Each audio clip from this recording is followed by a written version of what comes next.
Hello, मेरा नाम अनुराग है। आइए गपोड़िए पेज पर सुनते हैं हिंदी के महान व्यंग्यकार हरिशंकर परसाई का इंडियन माइथोलॉजी और सिस्टम के करप्शन में गुथा इंडियन लोअर मिडिल क्लास की समस्याओं को दर्शाता संवेदनशील व्यंग्य भोला राम का जीव। ऐसा कभी नहीं हुआ था। धर्मराज लाखों वर्षों से असंख्य आदमियों को कर्म और सिफारिश के आधार पर स्वर्ग या नर्क में निवास स्थान अलॉट करते आ रहे थे, पर ऐसा कभी नहीं हुआ था।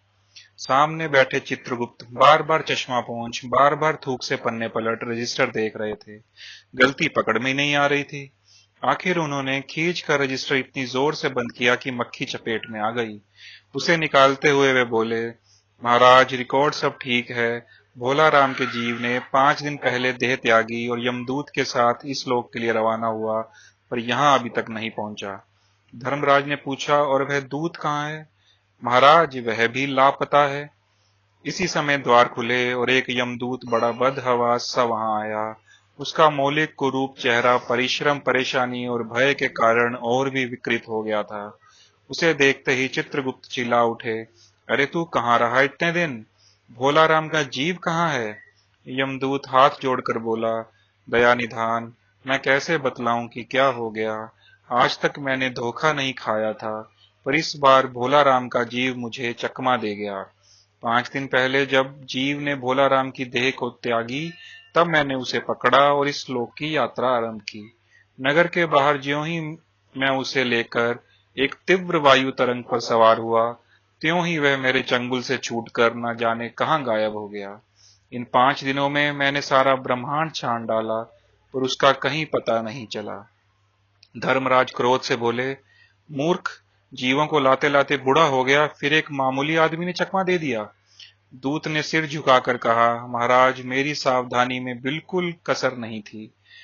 मेरे इन अभ्यस्त हाथों से अच्छे अच्छे वकील भी नहीं छूट सके, पर इस बार तो कोई इंद्रजाल ही हो गया। चित्रगुप्त ने कहा, महाराज, आजकल पृथ्वी पर इसका व्यापार बहुत चला है। लोग दोस्तों को फल भेजते हैं और वे रास्ते में ही रेलवे वाले उड़ा लेते हैं। हौजरी के पार्सलों के मोजे रेलवे ऑफिसर पहनते हैं। मालगाड़ी के डब्बे रास्ते में कट जाते हैं।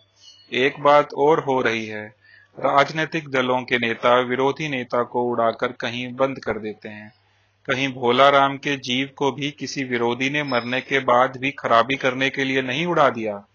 धर्मराज ने व्यंग्य से चित्रगुप्त की ओर देखते हुए कहा, तुम्हारी भी रिटायर होने की उम्र आ गई। भला भोला राम जैसे दीन आदमी को किसी से क्या लेना देना। इसी समय कहीं से घूमते फिरते नारद मुनि वहां आ गए। धर्मराज को गुमसुम बैठे देख बोले, क्यों धर्मराज, कैसे चिंतित बैठे हैं? क्या नरक में निवास स्थान की समस्या अभी हल नहीं हुई? धर्मराज ने कहा, वहां समस्या तो कभी की हल हो गई मुनिवर। नरक में पिछले सालों से बड़े गुणी कारीगर आ गए हैं। कई इमारतों के ठेकेदार हैं जिन्होंने पूरे पैसे लेकर रद्दी इमारतें बनाई। बड़े बड़े इंजीनियर भी आ गए हैं जिन्होंने ठेकेदारों से मिलकर भारत की पंचवर्षीय योजनाओं का पैसा खाया। ओवरसियर हैं जिन्होंने उन मजदूरों की हाजिरी भरकर पैसा हड़पा जो कभी काम पर गए ही नहीं। इन्होंने बहुत जल्दी नर्क में कई इमारतें तान दी हैं। वह समस्या तो हल हो गई, पर एक विकट उलझन आ गई है। भोला राम के नाम के आदमी की 5 दिन पहले मृत्यु हुई। उसके जीव को यमदूत यहाँ ला रहा था कि जीव राय से रास्ते में चकमा देकर गायब भाग गया। इसने सारा ब्रह्मांड छान डाला, पर वह कहीं नहीं मिला। अगर ऐसे होने लगा तो पाप पुण्य का भेद ही मिट जाएगा। नारद ने पूछा, उस पर इनकम टैक्स तो बकाया नहीं था? हो सकता है उन लोगों ने उसे रोक लिया हो।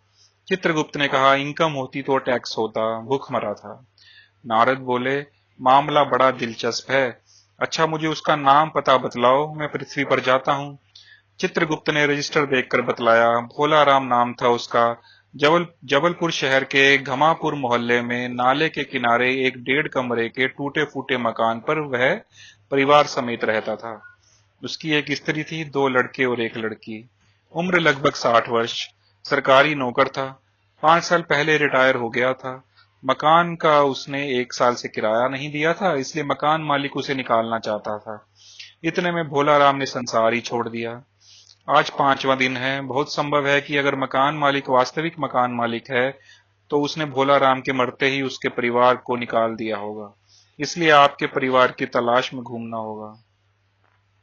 माँ बेटे के सम्मिलित क्रंदन से ही नारद भोलाराम का मकान पहचान गए।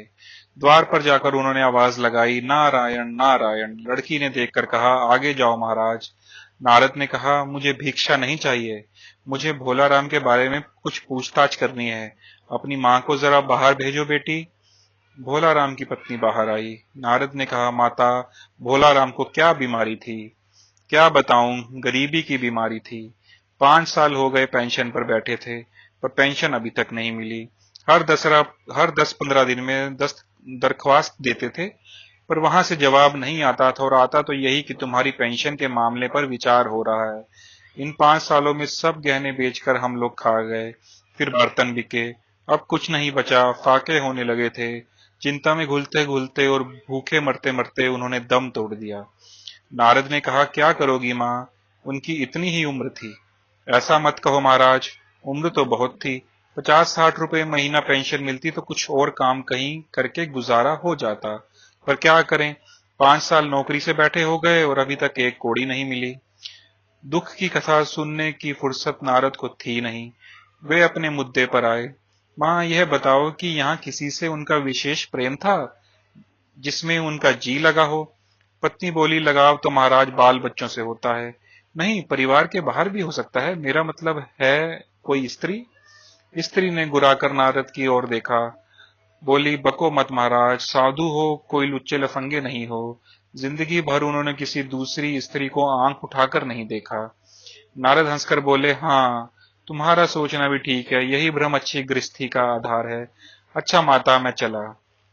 स्त्री ने कहा, महाराज, आप तो साधु हैं, सिद्ध पुरुष हैं, कुछ ऐसा नहीं कर सकते कि उनकी रुकी पेंशन मिल जाए, इन बच्चों का पेट कुछ दिन भर जाए? नारद को दया आ गई। वे कहने लगे, साधुओं की बात कौन मानता है, मेरा यहाँ कोई मठ तो है नहीं, फिर भी सरकारी दफ्तर में जाकर कोशिश करूंगा। वहां से चलकर नारद सरकारी दफ्तर में पहुंचे। वहां पहले कमरे में बैठे बाबू से भोलाराम के केस के बारे में बातें की। उस बाबू ने उन्हें ध्यान पूर्वक देखा और बोला, भोलाराम ने दरख्वास्तें तो भेजी थीं, पर उन पर वजन नहीं रखा था, इसलिए कहीं उड़ गई होंगी। नारद ने कहा, भाई ये पेपर वेट तो रखे हैं, इन्हें क्यों नहीं रख दिया? बाबू हंसा, आप साधु हैं, आपको दुनियादारी समझ में नहीं आती। दरख्वास्तें पेपर वेट से नहीं दबती। खैर, आप उस कमरे में बैठे बाबू से मिलिए। नारद उस बाबू के पास गए। उसने तीसरे के पास भेजा, चौथे ने पांचवे के पास। जब नारद 25-30 बाबुओं और अफसरों के पास घूम आए, तब एक चपरासी ने कहा, महाराज, आप क्यों इस झंझट में पड़ गए? आप यहाँ साल भर भी चक्कर लगाते रहें तो भी काम नहीं होगा। आप तो सीधा बड़े साहब से मिलिए, उन्हें खुश कर लिया तो अभी काम हो जाएगा। नारद बड़े साहब के कमरे में पहुंचे। बाहर चपरासी ऊँघ रहे थे, इसलिए उन्हें किसी ने नहीं छेड़ा नहीं। उन्हें एकदम विजिटिंग कार्ड के बिना आया देख साहब बड़े नाराज हुए। बोले, इसे कोई मंदिर वंदिर समझ लिया है क्या? धड़धड़ाते चले आए, चिट क्यों नहीं भेजी? नारद ने कहा, कैसे भेजता, चपरासी सो रहा है। क्या काम है? साहब ने रौब से पूछा। नारद ने भोलाराम का पेंशन केस बतलाया। साहब बोले, आप हैं बैरागी, दफ्तरों के रीति रिवाज नहीं जानते। असल में भोलाराम ने गलती की। भाई, यह भी मंदिर है, यहाँ भी दान पुण्य करना पड़ता है, भेंट चढ़ानी पड़ती है। आप भोलाराम के आत्मी मालूम होते हैं। भोलाराम की दरख्वास्तें उड़ रही हैं, उन पर वजन रखिए। नारद ने सोचा कि फिर यहाँ वजन की समस्या खड़ी हो गई। साहब बोले, भाई, सरकारी पैसे का मामला है, पेंशन का केस 20 दफ्तरों में जाता है, देर लग जाती है। हजारों बार एक ही बात को हजारों बार लिखना पड़ता है, तब पक्की होती है। हाँ, जल्दी भी हो सकती है, मगर साहब रुके। नारद ने कहा, मगर क्या? साहब ने कुटिल मुस्कान के साथ कहा, मगर वजन चाहिए, आप समझे नहीं। जैसे आपकी यह सुंदर वीणा है, इसका भी वजन भोलाराम की दरख्वास्त पर रखा जा सकता है। मेरी लड़की गाना सीखती है, ये मैं उसे दे दूंगा। साधुओं की वीणा के अच्छे स्वर निकलते हैं। लड़की जल्दी संगीत सीख गई तो शादी हो जाएगी। नारद अपनी वीणा छीनते देख जरा घबराए। वे फिर संभल कर उन्होंने वीणा टेबल पर रखकर कहा, यह लीजिए, अब जरा जल्दी से उनकी पेंशन का ऑर्डर निकाल दीजिए। साहब ने प्रसन्नता से उन्हें कुर्सी दी, वीणा को एक कोने में रखा और घंटी बजाई। चपरासी हाजिर हुआ। साहब ने हुक्म दिया, बड़े बाबू से भोलाराम के केस की फाइल लाओ। थोड़ी देर बाद चपरासी भोलाराम की फाइल लेकर आया। उसमें पेंशन के कागज भी थे। साहब ने फाइल पर नाम देखा और निश्चित करने के लिए पूछा, क्या नाम बताया साधु जी आपने? नारद समझे कि ऊंचा सुनता है, इसलिए जोर से बोले, भोलाराम। सहसा फाइल में से आवाज आई, कौन पुकार रहा है मुझे? पोस्टमैन है क्या? पेंशन का ऑर्डर आ गया क्या? साहब डरकर कुर्सी से लुढ़क गए। नारद भी चौंके, पर दूसरे क्षण समझ गए। बोले, भोलाराम, तुम क्या भोलाराम के जीव हो? हाँ, आवाज आई।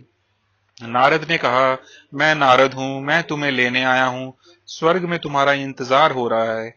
आवाज आई, मुझे नहीं जाना, मैं तो पेंशन की दरख्वास्तों में अटका हूं। वहीं मेरा मन लगा है, मैं दरख्वास्तों को छोड़कर नहीं आ सकता।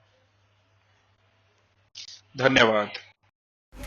तो देखा हमने किस तरह भोलाराम की आत्मा उसकी रुकी हुई पेंशन की फाइल में ही अटकी रह गई।